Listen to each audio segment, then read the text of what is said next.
Facebook. Greetings. Welcome. Hi. Welcome live from New Orleans. I'm actually on location today. And as I said in the description, I'm here live with my best friend, all the way from childhood. We grew up in Jamaica together. Sarah. Clueless. Sarah, welcome.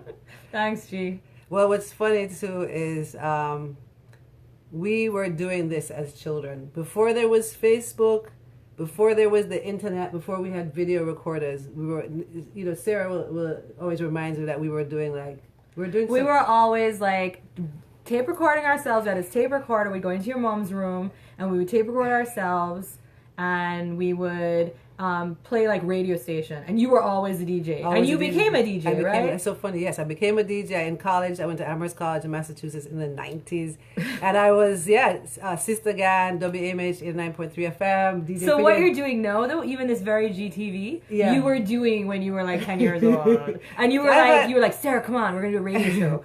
Yeah, so I've had a whole lot of practice. So. So I'm in New Orleans now. I live in Fort Lauderdale, and I'm traveling. And my show, for those of you who don't know, is every Tuesday right here on Virgin TV. Please like this page. Please share this video. Every Tuesday, 6 p.m. EST, and I share LGBTQ stories. And I usually have someone who is doing things very active in the LGBT community. And today I'm doing something a little different. It's still a very, very queer conversation. Trust me. It's going to be very queer. Very queer. And because Sarah knows me when I was 10, and, And she was very queer. And I was queer. So, but I didn't know I was at all. And I had a hard time with, I would say, we didn't have the word homophobic, but I was definitely homophobic. Yeah, Jamaica is a very homophobic environment. Yes. But there is something, so we rewind to first. Well, let's show them a picture. Okay, yes. Show them a okay, we have this picture. Do you want to cover some part of it? You're fine. Yeah, You're that's fine. us. We were kids. Can you see us? So we're like... That's us in we're about 12 or 13. So okay, I'm the one here. I was going to say, and I'm the one, the more chocolate one there with the they call those shorts jams, I know. These were supposed to be like boys shorts. So I had I remember I needed to wear, I always try to wear boys clothes. And I had the Beat Street hairstyle. Do you remember that Beat Street hairstyle? It was short on the sides and it's kind of like a mullet. Like Lisa. Totally Lisa. Oh my God, she was my total, I loved her. Yeah, so we met. Oh wow, in the back. I love that I did this. I don't know if you want to say the year. Yeah. Tell me the year. I don't care. If you can read my writing, Easter '87. So I used to keep track of stuff. I always, for people who know me, know I like to take a lot of pictures. Nothing new, not because of Facebook. Always was trying to take pictures and printing them. We used to get double print sometimes. We were so cute. Yeah, look at this.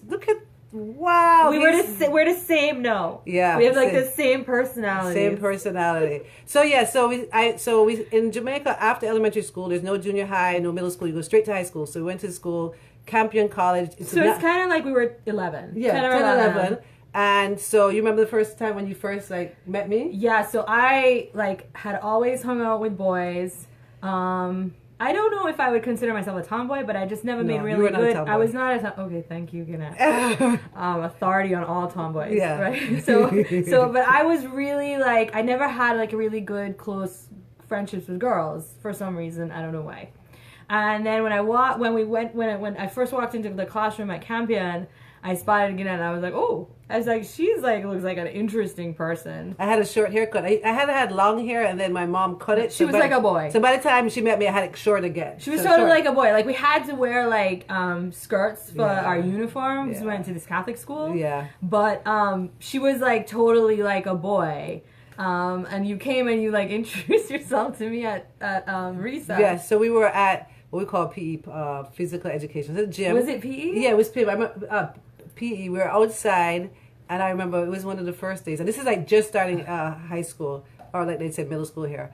And I remember I was like, "Hi, are you Spanish?" I know, she totally hit on me. It's equivalent of hitting on somebody when you're an adolescent, right? Right. But there's no part of me that would have thought that. No way. It was totally innocent. Because I definitely liked boys. I always had boys. She was boy crazy. I was boy crazy. Mm-hmm. Yeah, you were boy crazy too. I was boy crazy. We were boy crazy. Yeah. So, but this make sure distinguishing that. I was comfortable being very masculine, a tomboy, so that's my gender identity and my expression. I felt very comfortable with She totally didn't want anything to do with girl anything. No. No. It was anything. She hated wearing a skirt. She always wanted to wear pants. Yeah. She kept her hair short. And I remember like girls were supposed to play a sport that's called netball. Yeah, she didn't want to play netball. I didn't want to play netball, and there was nothing feminine about it. No, it was exactly like basketball. But you couldn't dribble. It's like a British game. Yeah. And Ginette was like, yeah, I don't want to play this girl sport. I didn't want it. And I gave quite a bit of trouble. Sarah joined me on some of the trouble. Oh my gosh, she dragged me into everything. But I'm pretty mischievous myself. Right. So I was just looking for the right person to direct my mischievous So we behavior. were like, they say, what is it? Partners in crime? Totally. Yeah. Totally. So funny, we fell in love with Prince. Oh my gosh, we were so in love with Prince. And the irony is Prince is not the most masculine guy. No, I mean, like, let's just talk about the fact that, like, we loved Prince, but we weren't the only people that loved Prince. A lot of people of our generation were obsessed with Prince. But then I at least got backlash from people like saying, Prince is gay. Well, also too because I mean, where we were. I mean, Jamaica was so obsessed with everybody staying within their gender roles, their prescribed gender roles. Because it was homophobia, but it's also, I think, homophobia is a weapon of sexism. So it's like a way to keep people in prescribed gender roles. Yeah. So exactly. Prince was not like the biggest hit in Kingston. No, he wasn't. No, right? I had to defend him quite a bit, But we loved him. I think we loved the fact that he stepped outside of these gender boundaries too. We thought that was really cool. Yeah. I thought he was really sexy. And but I think he thought he was sexy because he was kind of feminine. Well, now people who know me now, I would call him my first girlfriend because he was like, he would wear lace for me and, get his hair done for me. Yeah. Everything was for Ginette. Yeah, so I was like very like, ooh, Prince is sexy. But I didn't think of it then, of course. I just thought he was a sexy man. I'm like, that's a sexy man. Right. And there's a joke about you're saying, if you remember this, there was a song like, that I couldn't handle. Oh yes! Oh my gosh! Okay, so there's this. So we were like in love with the Purple Rain record. Yes. And Ginette and I loved all the songs, and Ginette knew like all the songs by heart. So we would like listen to it like constantly and never stop listening to it. And then of course there was a whole Wendy and Lisa in the bathtub like. Very what was that? What was that? What song was it? I don't know if it's Computer. Computer. It was a computer one. Computer Blue. Computer Blue. But it was like. Wendy, yes, Lisa. Are you ready? Is the water ready? No, is the water warm enough? Yeah. And I was like, this is nauseating. Yeah. She wouldn't let us play that part. She was like, you have to fast forward this part. She was like, I don't like that part. You were pretty homophobic. But the funny thing is, did you think of it like that back then? Did you think like, I mean, we're 11 and 12. I knew they were gay. No, but what did you think of me as, I don't want to hear the Wendy and Lisa part. Is it like, Ginette's gay because she doesn't like that part? No. Or is it that maybe I'm homophobic? What do you think? I never thought about your sexuality at all. Yeah. I mean, we're 11 and 12. Like, I thought about you gender identification because I knew... Yeah. I don't know if I would never have phrased it. No way! It was just like tomboy. No one said gender. But I was just like, Ginette's like a boy. Yeah. I felt like a boy. Ginette's like totally like a boy. Yeah. And I remember when you relaxed your hair. Is it okay for us to talk about that? No, please don't talk about me. In Jamaica they say cream hair, they say relax or straighten, right? I did straighten my hair. And I was just like, I remember she straightened her hair, and then I saw her, and I was like, what happened to Ginette? And it's funny because you looked more feminine. That was a goal. Yeah, I know. That was a goal, and I write about it as well. That I know that by about 14 I was feeling, because I like boys, but it's like if you look like a boy and you like boys, you're gonna have some challenges. Yeah. I mean, the good part is that I was so like cute, good looking that she really was. That boys were fine so with that. modest. Yeah, it's always been really, extremely really modest. So boys still liked me, but I knew like as I was getting older, having the short haircut and being very boyish wasn't gonna help. So I actually had to I felt I had to girl it up. So I grew right hair. She conformed. I conformed. I did. Feminine. Trying to be more feminine. Yeah, it was tough. Yeah. And I remember because I think I always understood really deeply who you were. Yeah. So it was. I remember when I always thought Ginette was so beautiful. I always thought. And you were right. She was. I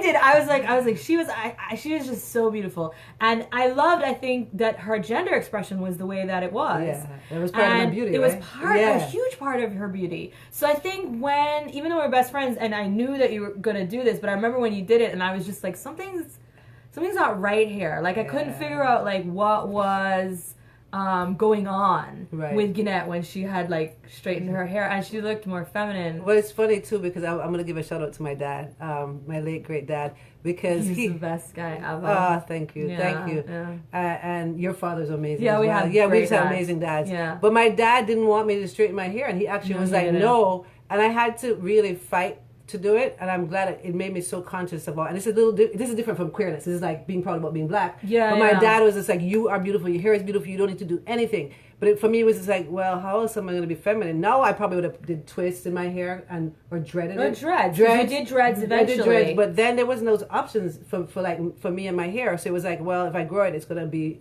straightened. Right. And right. I felt odd when I straightened it too. So yeah, but I was trying to be more It girly. didn't really make her that feminine. And then a few years later, I was a natty dread, which is like, yeah.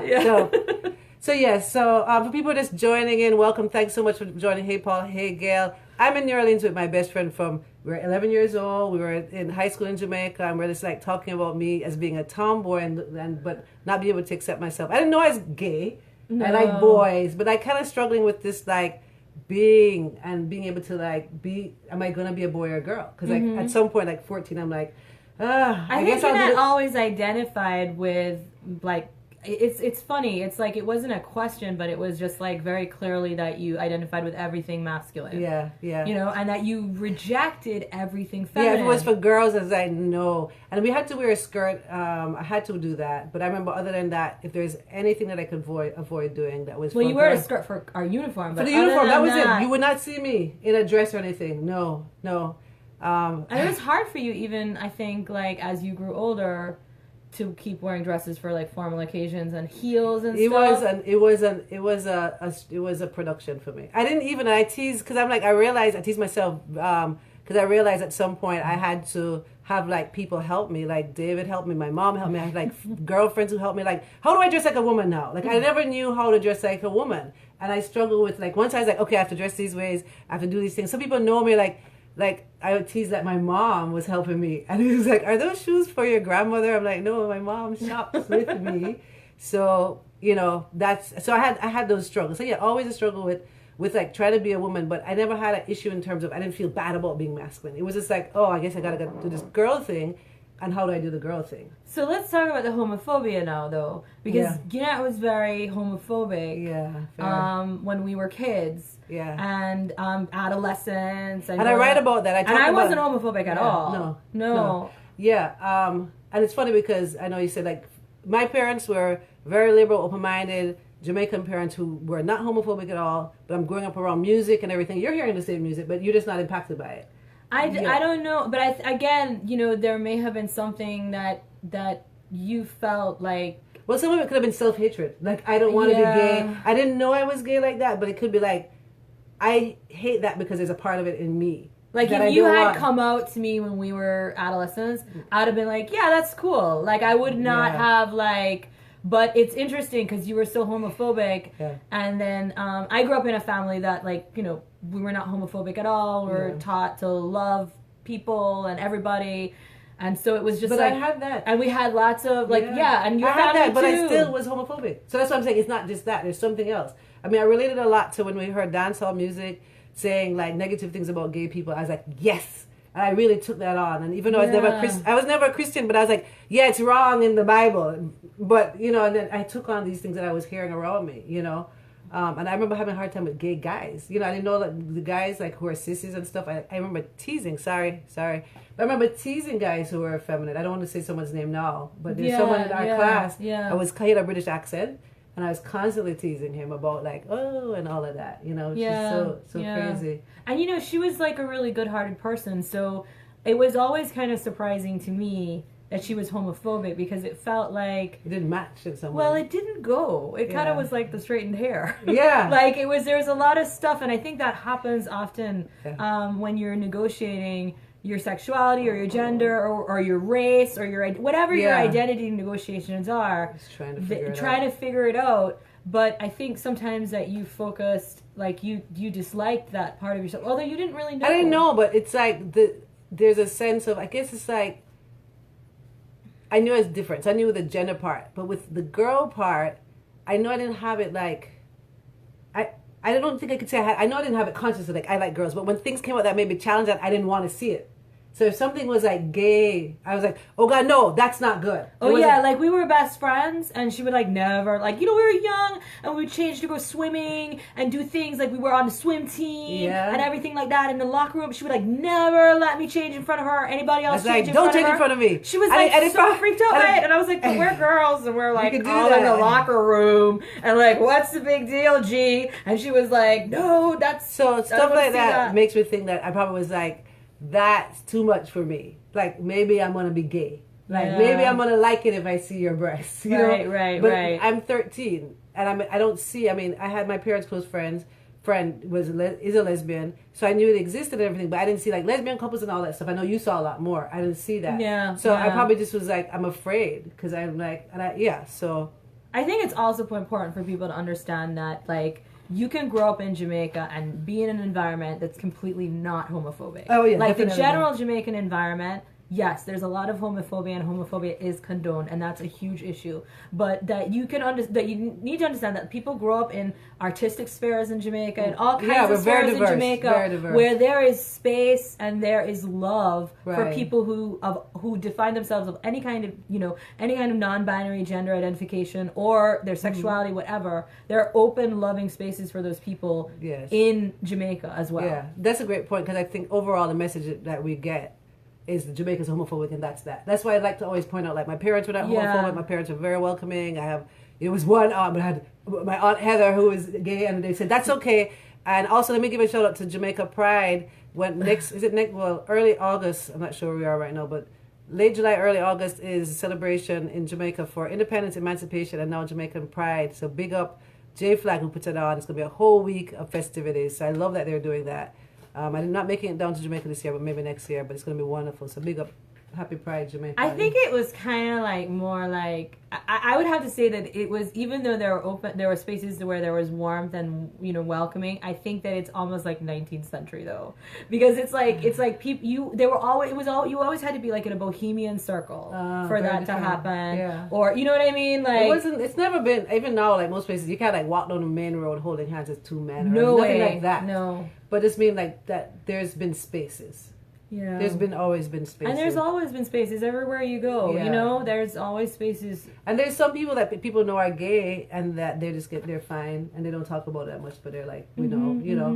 Yeah. So let me just show the picture for some people who just joined. So this is me and Sarah in 1987 in Jamaica. It says Easter, so I'm going to tell you Easter was probably in Ocho Rios. So a lot of we're from Kingston. Vacation. Call ourselves Kingstonians. So Kingstonians, at least then, I think they still did go down to Ocho Rios and stay and just enjoy the everything. So we were partying. We were like we were like 14, 13, partying hard in Jamaica, which is why I'm ready to go to bed at 10 o'clock So now. tell me though, because like there was like we eventually moved. Like I went to boarding school. Yeah, and left Jamaica. That was really hard for me. Yeah, it was hard. We did everything together. We were like every weekend. Like she did at my house every weekend. If she wasn't at my house, I was at her house. I mean, my mom, she's at my mom's daughter. It's like we couldn't breathe without the other person. It was like, and we were in school every day together. Yeah. And then Friday is like, okay, so where are we going now? They had to separate us at school. Yeah, they had to separate us. And maybe even more than once. Not even the class. Like, we had different, what were they called? Oh, shifts. Yeah. So in our school, at least, you had like, what we call early shift. And hey, Angeline, I don't know if you know Angeline Jackson, doing great work in Jamaica, and actually the world as an LGBTQ advocate. So we had shifts where I think, let's say we started at 8 o'clock. Then it was a 9. Then there was another shift called the late shift. So they moved you to the late shift. They moved me to the late shift. So that means been late shift ever since. And then that means you can't do nothing. You're anything. You can't nothing together. But we still, I don't know what we did, but we still were able to have our friendship, right? Yeah, of course. But I don't know, I guess I'd wait for you or something. But it was like we were inseparable. Yeah. Meanwhile, you had for people like think like were we a couple or anything, like we were like we didn't know boy crazy. First of all, we were boy crazy, but also I feel like sexuality in general was just not even. We weren't even like there. No, there was no. It was just like we like these boys. We like this boy, like that boy. Excited. Prank calls. Call the guy and like, hello. Hang up. But yet at the same time, I think that it was interesting, our relationship, and it's still interesting now because it was very clearly you were identifying with a butch identity, Yeah. and I was very clearly identifying with a very femme identity. Yeah. And so there was this kind of interplay, I guess yin yang, if you want to call it that, of feminine and masculine energies. And I think that you struggled with that with your whole life, and now you finally just embrace. Big time embrace. Yeah, I mean, I have a very, very long journey of I was married to a man, I have children, and living that whole life, and then starting to be dating women and having women as lovers and so on. But then I end up the kind of woman I love and is attracted to is a very feminine woman. Which is not surprising. A very feminine woman. And shout out I always have to shout out my ex. He's a great, great man. And David. Oh my gosh. You guys have seen David, right? He's a sexy exy. Sexy exy. Okay, so he was there in the whole mix. Yeah. Right? So when we were 14, and this time we were best friends still, inseparable, doing everything together, doing all kinds of rudeness together. In comes David. Ganette's obsessed with David. So they've known each other. Can you tell that I was obsessed? Are you surprised to hear I was obsessed with him? Since they were 14, and I was so upset because this is my best friend, and he was taking me my best friend, and every time we went anywhere, she was like, let's go find David. Yeah. It's so funny because nowadays you would just text hi, where are you? We'll meet you. No. Right. No, we have to look for people. We were we're going to Immaculate Barbecue or some party. And it's let's spend the whole time marching through this place to see, have you seen David Muir? Do you know where David is? And then the next day he'd be like, oh no, I wasn't there. And I'm like, oh man. But I have spent the whole barbecue. Yeah, I have Sarah walking up and down and be like, let's find him. So so David was there. So let's talk about why you were so homophobic, because I think that's really important to this conversation. Yeah. What is the climate in Jamaica for us that even though we were raised by really educated, cultured, sophisticated parents, we're lucky that way, I feel and I'm very blessed and happy that my parents were liberal and open. But I think that the messaging I got overall from what I was growing up around, other than my parents and your family and a few other families, from the culture was, it's wrong to be gay. So that was the thing. So if it's wrong to be gay and it's nasty to be gay, all these things were so negative. The music, dancehall was just starting. You see that picture says 1987. That's the peak of dancehall starting. And there's a whole segment, there's a whole genre of dancehall that was talking about sending strong homophobic messages, wrong, mostly about men, but it did include women. So it was it's not right. So it's so I actually started. Dancehall has it's really transformed, because dancehall has become a space where men can really sort of step out of their prescribed gender roles and adorn themselves. And so I think that's so interesting that dancehall was kind of that vehicle to spread this homophobic message. And no, of course, it's transformed to a different kind of vehicle. So that was, for me, so it was first, it's so wrong, I believe it was so wrong. And then, so the sense of me being gay was just hey, David, you just... Oh my gosh, sexy is hair. We wish it was hair, though. Hello from New Orleans. Hi, David. Yeah. So it's so funny, David, you just missed where Sarah was talking about, because we're talking about all the way back to when we just made a friendship and how close we are and, gender and everything. And she's like, oh, yeah, hold on. David was there. David was there the whole time. Yeah. So, at some point, because we're friends for years before David comes in the picture. Yeah. But it's and I was upset. Yeah, you were taking me from Sarah. I don't know if she's entirely forgiven you yet, but hey, she sent me the ticket. Oh, so you can come. Yeah, next time. So for me with homophobia, so it's I believe it's wrong to be gay. I really believed it, and then it's oh my God. So then if I am that, this is just a nightmare. Oh my God, it's just this is the worst thing you could be, and then I might be that. So you become even more hostile and trying to escape it. Escape this because you just don't want to be that. I know. So that was really hard. So we just have a few more minutes. So we're gonna fast forward from the 1980s. And Sarah goes away to boarding school. At some point, I moved from Jamaica back to New York City, and I go to high school there. And we're barely in touch over there those years. We're barely in touch. And at some point, I know Sarah would call me intermittently, and her recollection, because I don't really remember, but was that I was really getting more homophobic. Well, the thing is, every time I spoke to her, we hadn't spoke for a long time. And then I just felt like every time I spoke to her, she was really homophobic. So like, you're like, hey, how you doing? Gay people, like, so yeah, it would be like weird because we would there would be no context at all, but there would be like some random. Well, it makes sense now, right? Right, I would bring it up. There would be like she'd bring up something and be like, I remember you told me that when you were in college. So you're like, there are people who like, I think it was like. They had like they went both ways, or there was a club, or she was just so shocked. No, I really was, because I remember like so my college had like a gay organization. I was like, she was like so shocked that I was it was like a gay organization. I know, she was so shocked that it was celebrated, and I of course was like completely. This is 1990, by the way. This is hardcore. I know I look young, but it was 1990. Went to a women's college, like was like so completely advocating for like I was part of No. I was always advocating for like LGBTQ rights and things like that, and I was just like I was like I love Gannett, but I cannot be. I said I couldn't believe she had grown, like she hadn't grown. I thought maybe she would grow, and she wasn't, and so I just said, you know what, I can't be friends with her anymore. Yeah, so I didn't know that was happening. I just felt like, we're falling in touch, our lives are changing, and it happens a lot with your childhood friends. You don't necessarily stay forever as friends.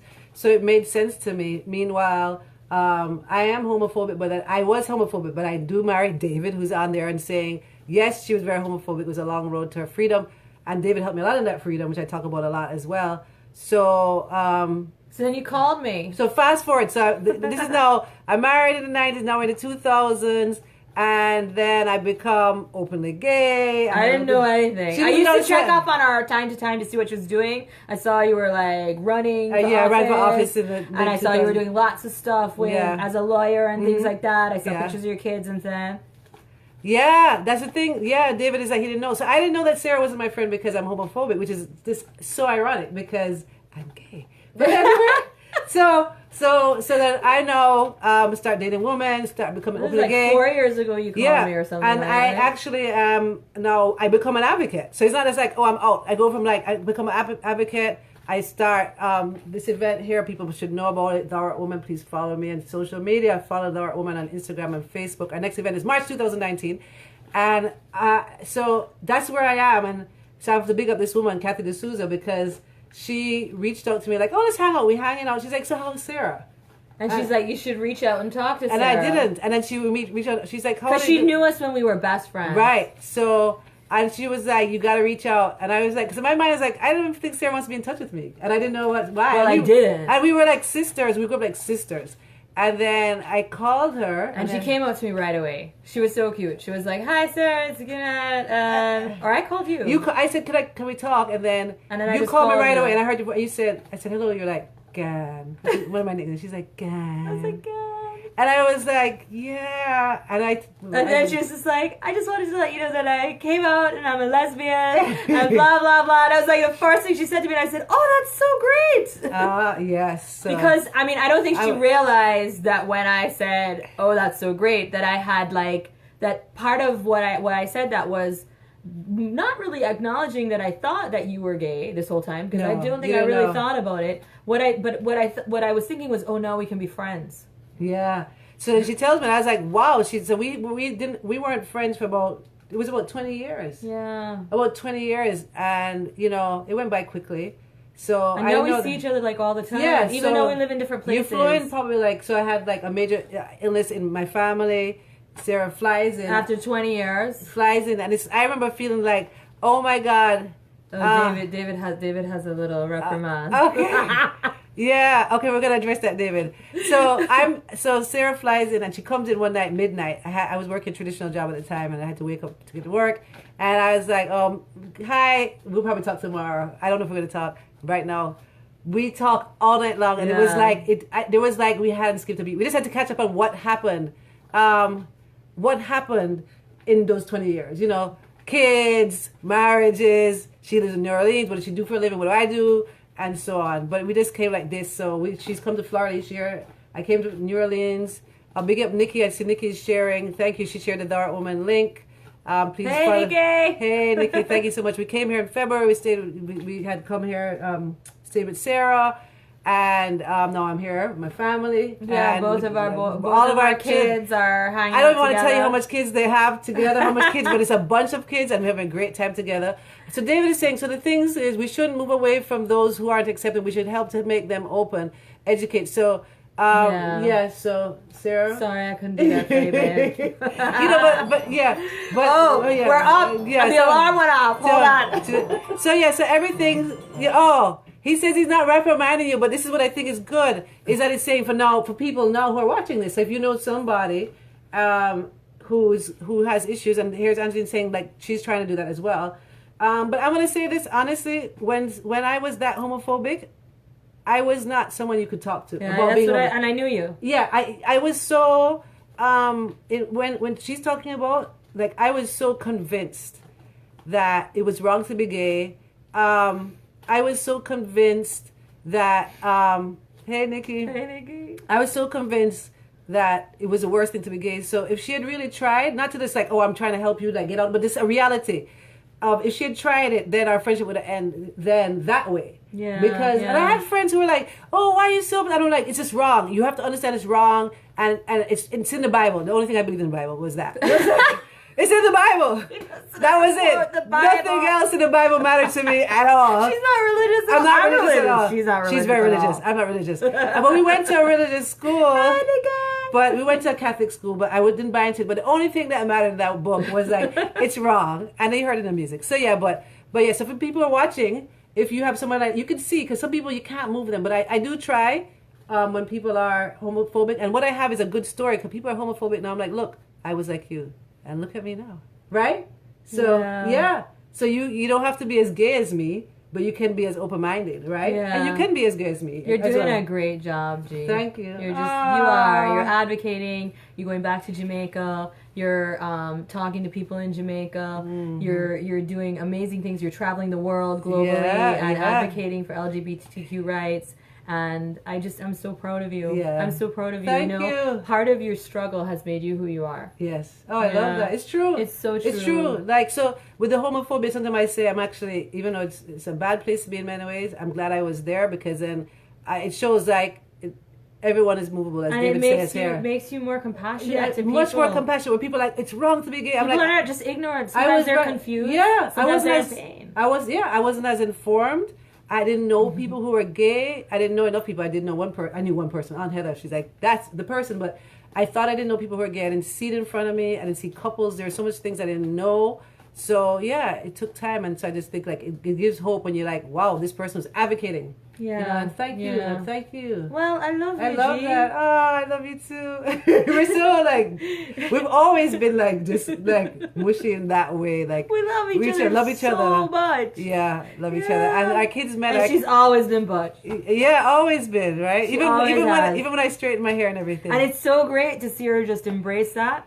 And just to see you just like be like, this is who I am, because this is who you were at 10. Yeah, I know. I love that. Like Sarah said that, like when we first reunited, and you're like the same person. And it's like I'm trying to do all these things between 10 and this age I am now, and in the end it was just like I'm the same person. You're the same person too. Beautiful. Yeah. So we're all have those children that we were inside, you know. Yeah. So I'm going to thank Sarah for being on Queer Qonversations. I'm happy to be here. Live from New Orleans. Yeah, New Orleans. Yeah. New Orleans. And thank you everyone for joining us. Please share this video. Please like this page, Verity TV. Please watch us every Tuesday, 6 p.m. EST on this page. Next Tuesday, we're going to have David Jobin from Our Fund as a guest. So please tune in. Thank you, everyone. Yeah, educate yourself. Keep watching G. Learn and spread the word. Yes. Hi, Anne-Marie. Hey. Take care. Bye.